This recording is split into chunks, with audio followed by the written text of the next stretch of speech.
Good afternoon. My name is Justin Hicks. I'm a public health reporter for MLive.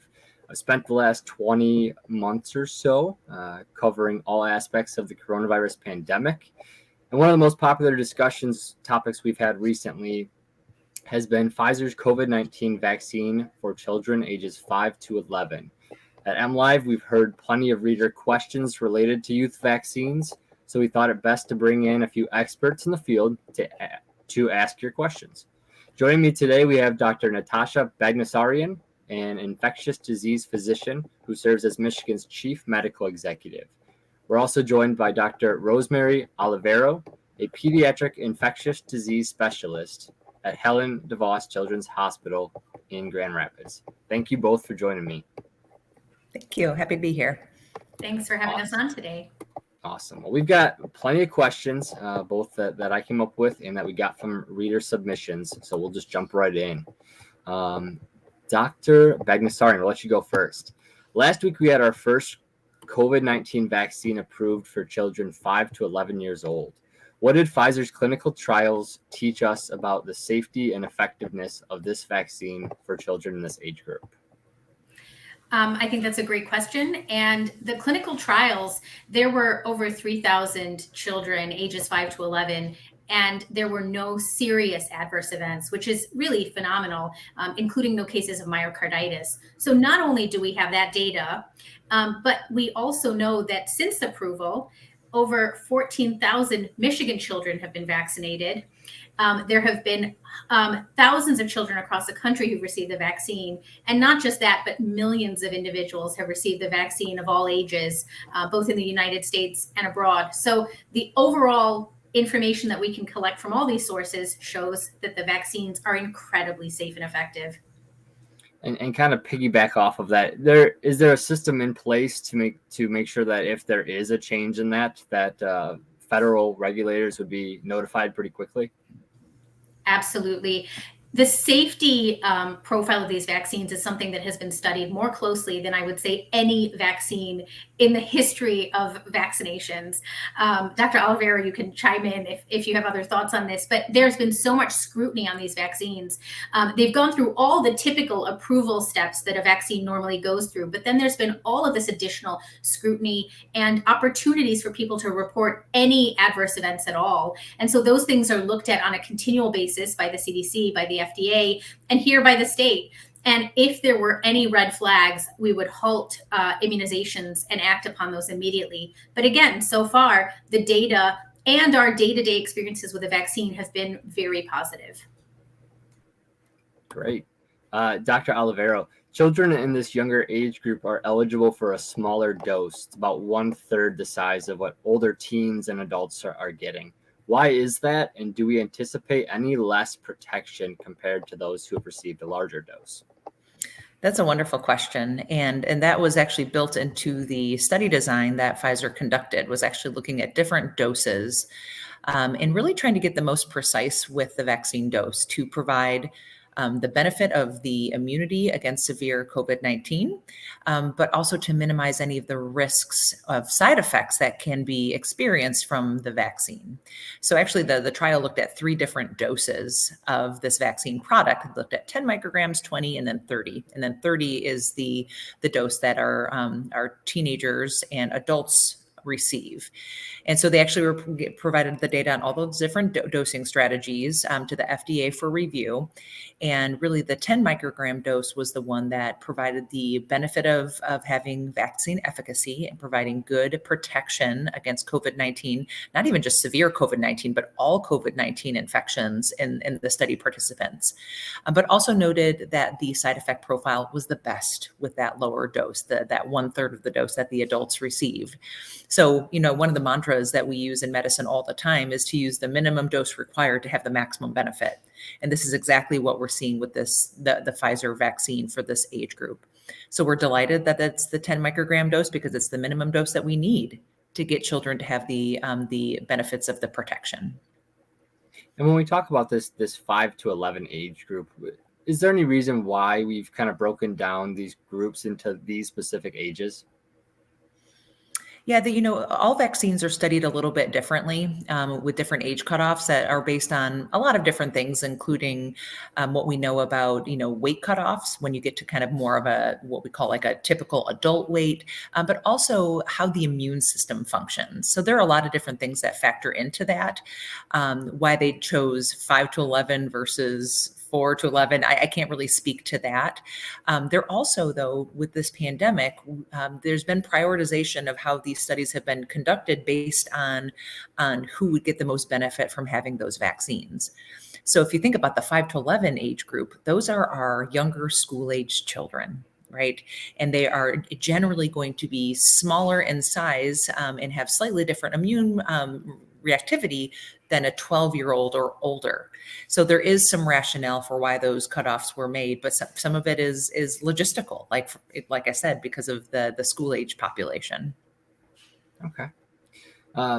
Dr. Bagnassarian, one of the most common things I've heard from readers related to vaccinating children against COVID-19 is this notion that children have no risk of severe illness, or it's very, very low. I hear numbers thrown around all the time, 99%, whatever the case may be.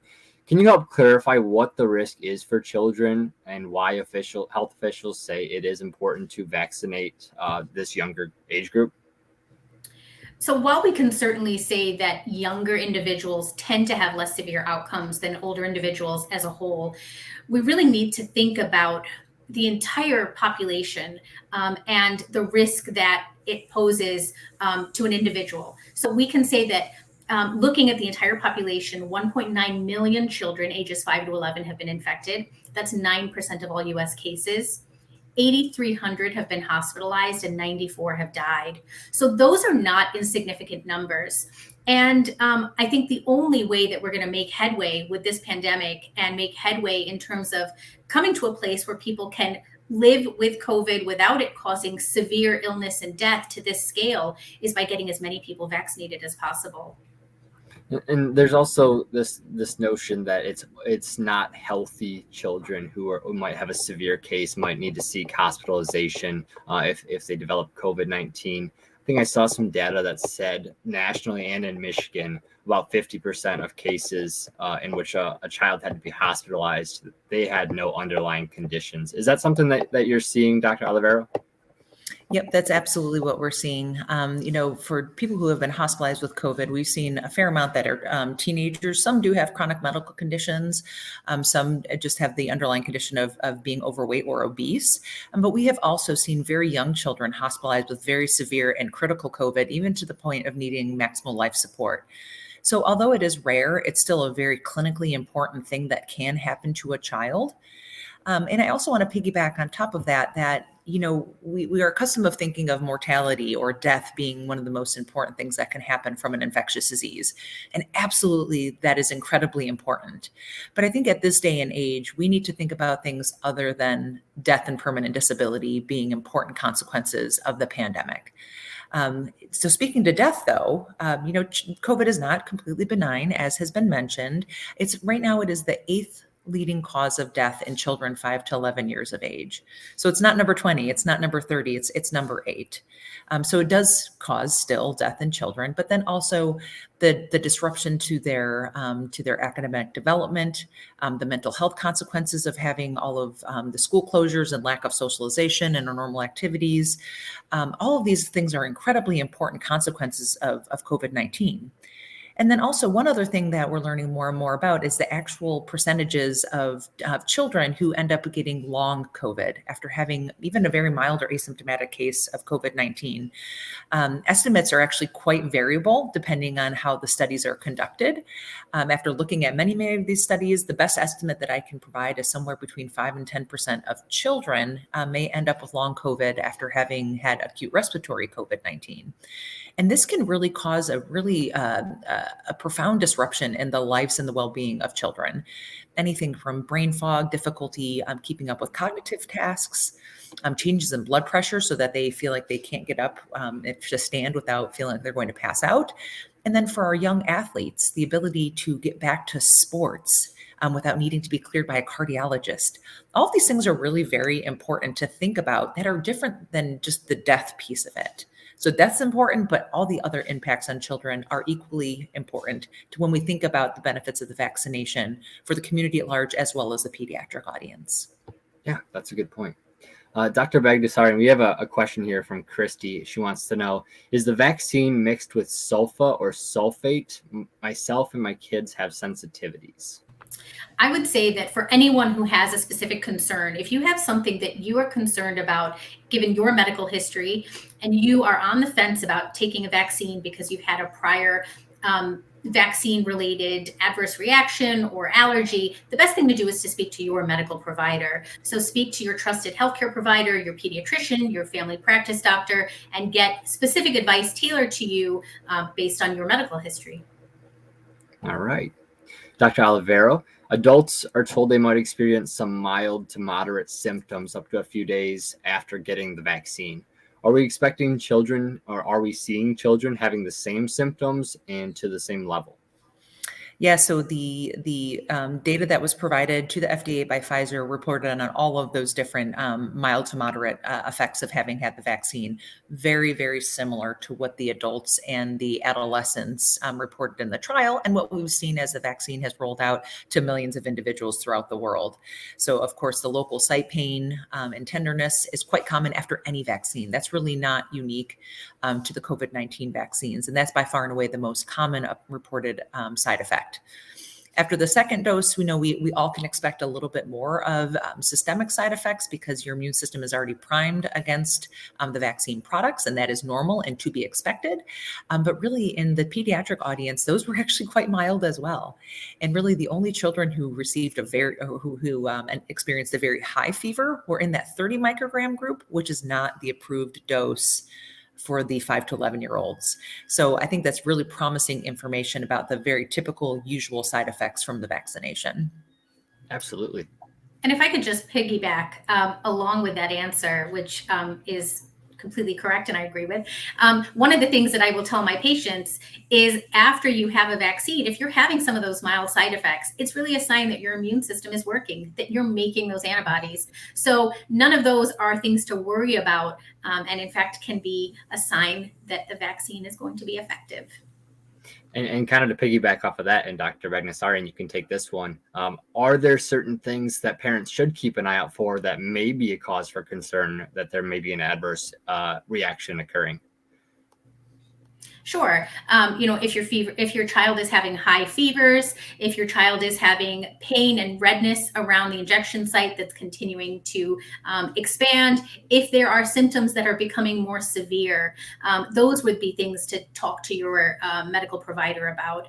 Things like breathlessness, that would not be an expected complication after a vaccine. So if there's anything that's worrying you, again, the best thing to do is sorry, I think I lost my camera. You're still with us. Oh, there you are. I've been having some camera issues lately. I can't promise that won't happen again, but those would all be things to talk to your medical provider about. Okay. Dr. Olivero, we got a question from Renee here. Will this be a vaccine that they have to take once a year like the flu shot? Will this be an annual shot? Yeah, in full transparency, we don't know. We can predict all we want, but really time and further study is going to be what tells us the answer to this. I personally think that it is possible. I can't say that it's guaranteed, and I don't know that it's guaranteed for all age groups and all chronic conditions. So I think it is possible, something that we can have in our minds as a potential, but at this point, I just can't say with certainty. Okay. Next question, we'll stick with Dr. Olivero. We've heard the concern from some readers about the inflammatory heart condition known as myocarditis. Mm-hmm. I think Dr. Bagdasarian mentioned it earlier. Can you explain first what it is and how it's caused generally? And if there's any evidence that we've seen this occurring in children in the 5 to 11 age group following vaccination or following COVID-19? Right. So this is a great question and something that we take very seriously. And we at our children's hospital have cared for a handful of adolescents who developed myopericarditis after the COVID vaccine.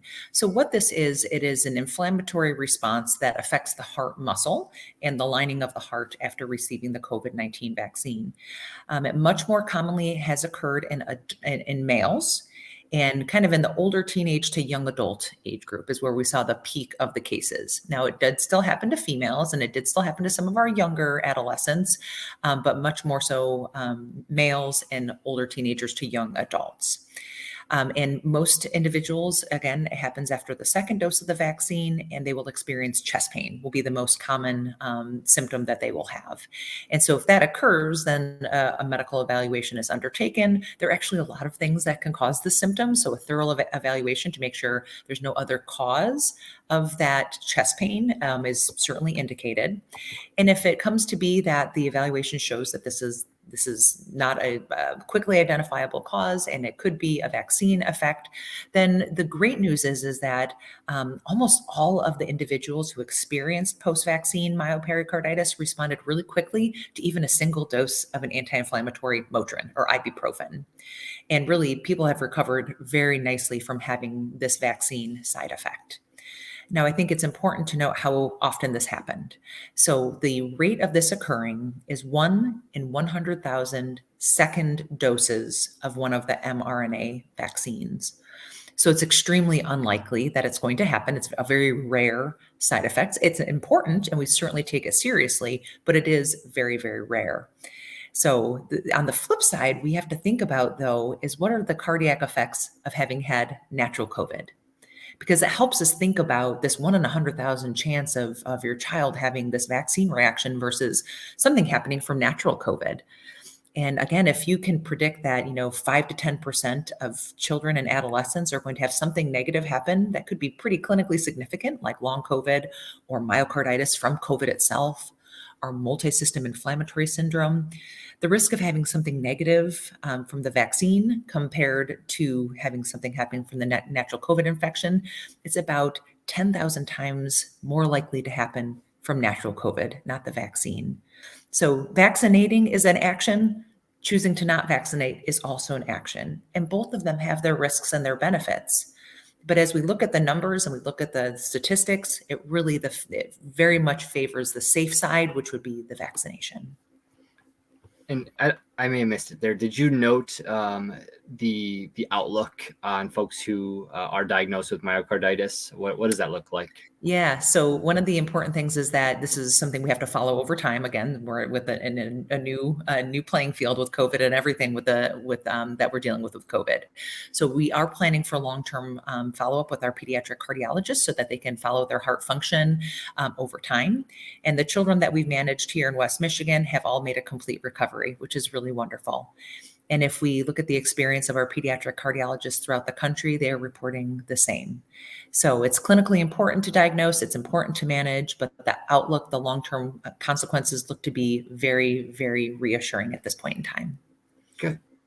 Dr. Bagnesarian, another common concern I've heard raised is the idea of long-term effects from the vaccine. And folks who have expressed concern or hesitance to get the vaccine have talked about, we don't know the long-term effects. Can you talk to what possible long-term effects are there in the history of vaccines? Have we seen a time frame to which you typically don't have anything occur beyond that time frame?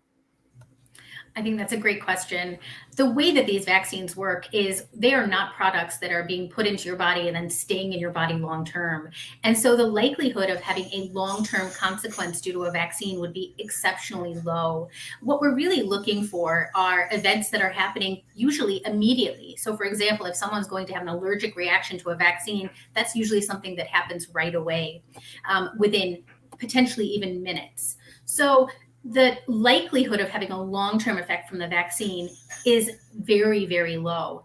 What I can say is that while we don't know about long-term follow-up in individuals who've had the vaccine, we also don't know about long-term consequences from the infection. So this virus just simply hasn't been around long enough. We've had less than 2 years of experience with the SARS-CoV-2 virus. So while the risk of having a long-term consequence from the vaccine we can say is low, we don't know what those long-term consequences of having the infection are. We don't know if there are going to be consequences with memory and function, executive function down the road, for example. So the risk of taking the vaccine, in my medical opinion, is far less than the risk of having the infection.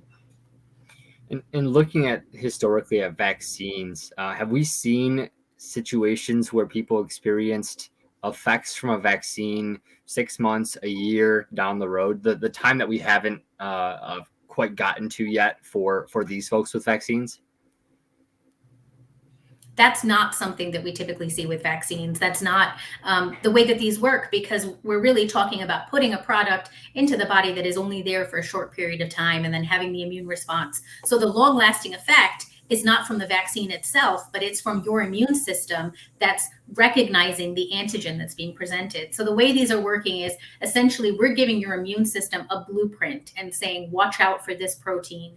And so any long-term effects from the vaccine are usually your own body developing an immune response rather than anything with the vaccine sticking around. Okay. Dr. Olivero, after children are fully vaccinated in this 5 to 11 range, are they safe to remove masks, to ditch the mask indoors, outdoors, either way? Yeah, that's a great question. And I think actually has to do with a lot more than just the child being vaccinated. We've heard a lot of talk in the last week or so about how in our state, in the state of Michigan, there could be a lift on mask mandates in schooling environments once the vaccine is available. I think that's a very local phenomenon and something that we all have to pay attention to. So whether or not you're wearing a mask has to do a bit with what's going on in the community, who else you're interacting with, and what the vaccination rates are in general. So I think it's really difficult to predict over the course of the winter months whether or not it will be safe to remove masks or not. We do know that even though the vaccines do an amazing job at preventing the thing that we are most trying to do, which is preventing death and disability from severe COVID-19, there are occasionally people who are vaccinated who do pick up the virus. They can be infected, luckily, for a very short period of time. Luckily, they're also staying out of the hospital. So that's a very, very important distinction between an unvaccinated and a vaccinated individual. And we have to keep our mind on all of that when we're thinking about the use of masks. There are the individual risks and benefits, and there are also the community risks and benefits. Right now in West Michigan, we are dealing with an extremely prolonged, severe surge of COVID-19. And even though I'm fully vaccinated and I've actually had a third dose, I'm still wearing my mask everywhere that I go because, I really do not want to commit even one extra case to what's going on in the community and having a downstream effect of that landing in somebody who's immune compromised or could have a really severe outcome. So it's not just about the individual child. I think things are subject to change as the winter goes on and more children are vaccinated. It is very possible, and our hope that masks will be able to be put to the wayside safely. But I think time will tell if that can safely be done. If I could just say a couple of words about that as well. One of the things that we really need to think about is masks are most helpful when everyone is wearing them. So they are most helpful at preventing the wearer from spreading virus. They also offer protection from the wearer, but they are most effective at stopping spread when the individual who's affected is wearing them. So masks are safer when everyone's wearing them. And what we're seeing, especially in schools, is that the vaccine is new for those age 5 to 11, and those children have not yet had a chance to be vaccinated. But when we look at the age group right above that, so that's the 12 to 15-year-old age group, vaccine uptake has not been as high as we'd like it to be. Oftentimes we think about the state at being at around 70% vaccination, but that number is very different when we look across the age spectrum. So when we look at elderly folks, people over the age of 65 or 75, their vaccine uptake rates are phenomenal. They're approaching 85%, 86%. When we look at the 12 to 15-year-olds, their vaccine uptake rates are only at about 42%. So what that's telling us is that most school-age children are not vaccinated. Most school-age children have the potential to transmit virus very easily right now. And so talking about ending masks in school right now is a little bit premature because not only are the 5 to 11-year-old children still playing catch up, they were only offered the vaccine last week and won't develop immunity for some time, even if they receive the vaccine on the first day. But we know that the children who are a little bit older, who've had the opportunity to be immunized, vaccine rates are still very low. Okay. And I kind of want to piggyback off that, Dr. Bagnassarian. So some parents have expressed the desire to wait a few weeks, maybe a few months, to get their kids vaccinated, to see uh, more kids get vaccinated, to see the either reactions or lack thereof, to make that decision. But they're also worried about school mask mandates expiring before their children can be fully vaccinated. What guidance would you have for those parents? I would say the safest thing is to get your child vaccinated as soon as you can. I'm the mom of a 7-year-old, and my son was vaccinated last weekend, and it was a huge weight off my mind. I was so excited and enthusiastic to get my child vaccinated. If you talk to healthcare providers, if you talk to doctors and scientists across the state, not only were we some of the first people to get vaccinated ourselves, but the vast majority of us are very excited and enthusiastic about vaccinating our children. So I think that speaks to the safety and efficacy of these vaccines. So my advice is, if you're on the fence, don't just look at this as being a new product. Look at this as a product that's been around for several months, that millions of individuals have received and done well with. Kind of piggyback off that, Dr. Olivero. You're a mother of 3 kids. You said 5, 7, and 9. So you're right in this age group. What makes you most comfortable or most at ease as a parent about getting your kids, getting them vaccinated? I think you said this past week. Yeah, it's a great question to really get it down to the personal level, because, as a physician, you look at one thing; as a parent, you sometimes look at it a little bit differently. But having had the ability to look at the safety data myself and analyze all of that, I think has been very helpful. And I'm also talking from colleagues and trusted sources of information. And then again, thinking about the decision either way, the decision to vaccinate, the decision not to vaccinate, both of them have consequences. And so I just boil it down to those very plain statistics about where the risks and the benefits really lie. And clearly the safest option for our children is to have them vaccinated rather than roll the dice with getting natural COVID and all of the consequences that can happen.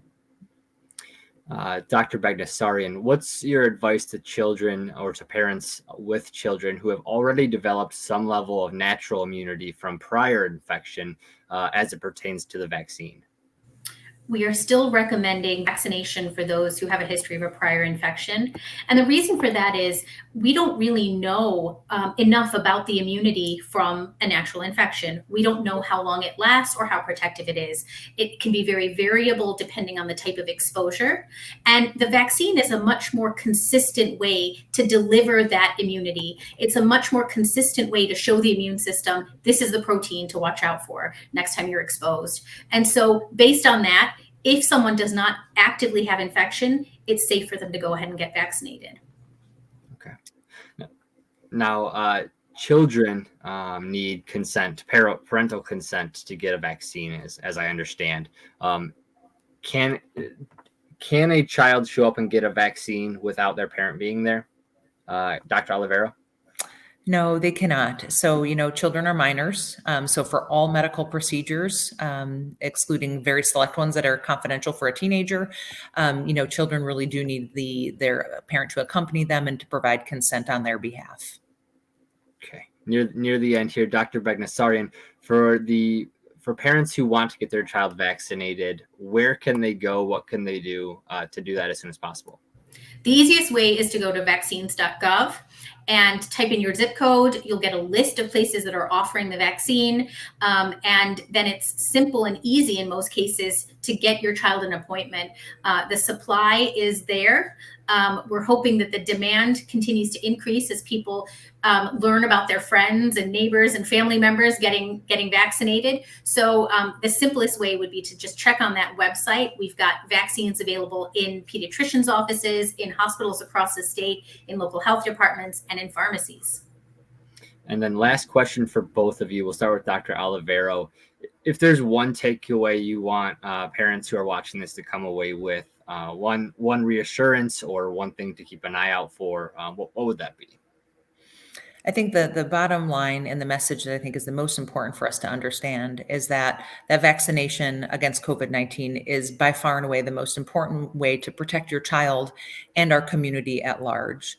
Although children haven't made up the vast majority of people coming into the hospitals and dying from COVID-19, children are an extremely important part of our community. I'm a pediatrician.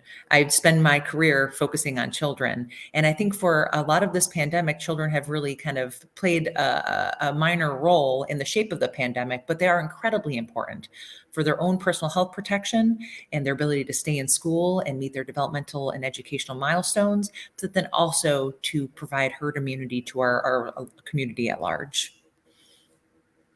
Same question for you, Dr. Bagnassarian.